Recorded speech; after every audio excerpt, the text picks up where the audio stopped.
Hi everyone, welcome back to yet another episode of Silhouette Paint Masterclass. In today's episode, we are going to explore what Autopaint is, and in my workspace you can see there is a window here called Autopaint. If you are not able to find this, you can just go into window and just click once to make it visible. What Autopaint does is pretty simple. So this is an amazing automated tool which records every single paint strokes which you draw or every single events which happen inside this session. And the beauty of this thing is that you can utilize this history to manipulate or to rebuild other work frames, and yeah, this is going to be a game changer in your workflow. So first of all, we have paint history here. As the name suggests, this is just the history of all the paint strokes which we drew. So let's suppose I am taking a color tool and I'm going to write my name. This is my first stroke, second stroke, third, fourth, fifth and sixth, seventh. Totally we have 7 strokes here including this dot. And if you see the paint history tab, you can see we have a timestamp here where, like, when we created these strokes included in this group, we can expand this group by clicking here. So, and inside there we have like a total of 7 strokes. If you select these strokes, you can see there are 7 strokes here, and also all the strokes are drawn using color brush. So now if I'm taking another brush, let's take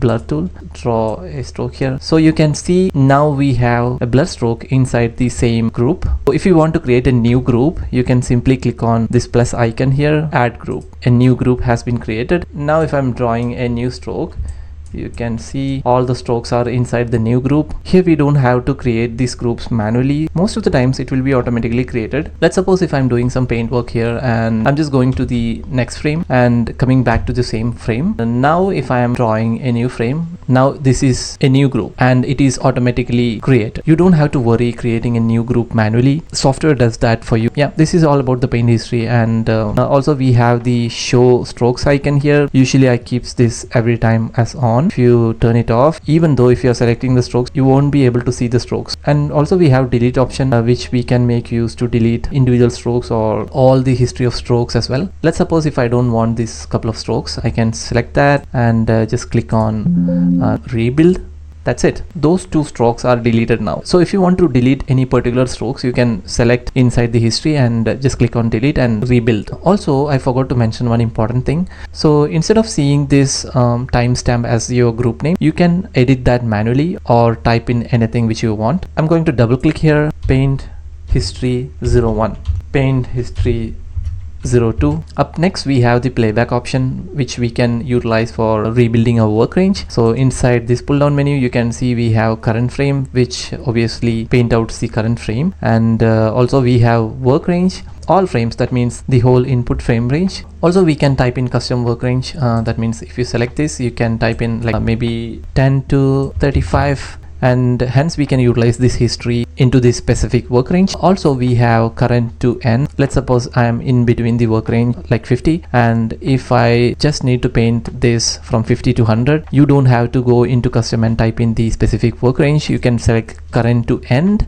That means from your current frame till the last frame, and you can see this is automatically typed here like 50 to 100. And also we have start to current. I'm in my first frame again, and up next we have few options here, few arrows I would say. These all are the play buttons, and also we have match move option which is pretty amazing. And at last we have replay and rebuild option. Let's suppose if I'm drawing a stroke here with maybe opacity 50 and size 50. So I'm going to draw a color. Okay. So this is my stroke and I want exactly the same stroke in another frame. Let's suppose in frame 58 we need the exact paint strokes with all these bends and curves. So yep, we are in frame 58 and I can't draw the exact frame again. It's not the exact frame, right? So instead of drawing a new stroke, I can simply use replay button. Apologies. The problem is that I drew a new stroke, right? So now we won't be able to draw the exact stroke as frame number 1. Instead we can draw the frame 58. This stroke I'm going to utilize in frame maybe frame 20. Just click on replay and we have the exact same stroke with the same properties in this frame. I haven't came across such a situation where this is so important. In those cases, just remember there is an option for that. Finally, we have a rebuild option. As the name suggests, we can rebuild all the paint strokes or selected frame strokes. I have made a specific tutorial on rebuild a couple of years back, which explains the most important use case of this option, but here I'm going to give you a rough glimpse. We can use this option to rebuild all the paint history in exactly the same order which we drew all the paint strokes. Let's suppose if you worked on a specific footage and for your surprise they have changed the footage or they have color corrected the footage, so the footage looks similar, but as you might have imagined, all our works looks crappy or mismatched now. So in that case, you can simply hook up the new plate into the same paint node and just click on rebuild node, and it will automatically rebuild, or I would say replay is the best name for a rebuild option, because it will replay all the paint strokes which we drew in order, and this will sort out all the color mismatches on your work. So yeah, this is all about the rebuild, and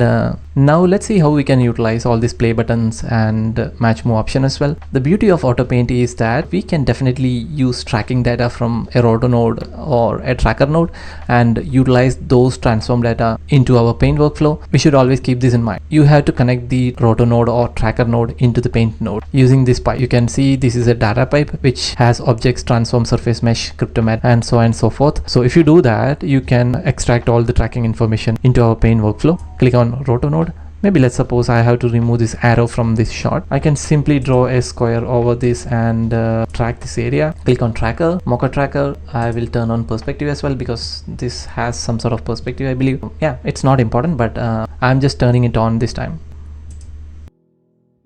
Cool, so we have the track here, and so you can simply go into stabilize and click on active layer. Tracking looks very decent to me, so I'm going to move to my next step. So as I mentioned earlier, I made sure my data pipes are connected. Inside my paint node, we have an option here. Before that, if you can see right now my match move option is disabled because we don't have any tracking data inside our paint node. Precisely, we won't be able to access trackers inside a roto node. Instead, we can apply those trackers into a layer, and you can access those track layers from our paint. So here we have option for selecting specific tracks from the roto node. If you click on here, you can see we have layer 1 here, the same layer which we tracked inside the roto node. Select layer 1 here. As soon as this got selected, now we have the match move option highlighted, and we can check here for match moving our strokes. Going back to the frame 1, I'm gonna remove this. Okay, so I have removed that arrow here. Inside my paint history, you can see all those strokes, and you can select the playback option here. Like, I want the strokes to be painted out throughout my work range. I always set my work range before starting a shot, and we have 4 options here, like step selected events backward 1 frame, and this is forward 1 frame. This is playing selected events forward and backward as well. So I'm going to play this forward. So yeah, just click on play button here and just sit and relax, watch the magic. Yep, so there we go. I have painted the entire work range without doing any work. Silhouette did that for me. This is the beauty of using Autopaint in your workflow. But let's see how my result looks like. I'm going to play it for you. You can see the result is fabulous, at least for me, and you just paint it out in a single frame and utilize those beautiful tracking data for your work, and yeah, that's done. So this is all about Autopaint, and if you guys felt this tutorial as helpful, please hit that like button and share this with your friends who is struggling to do paint work. I'll be posting continuity of this series very soon, so stay tuned, and thank you for watching.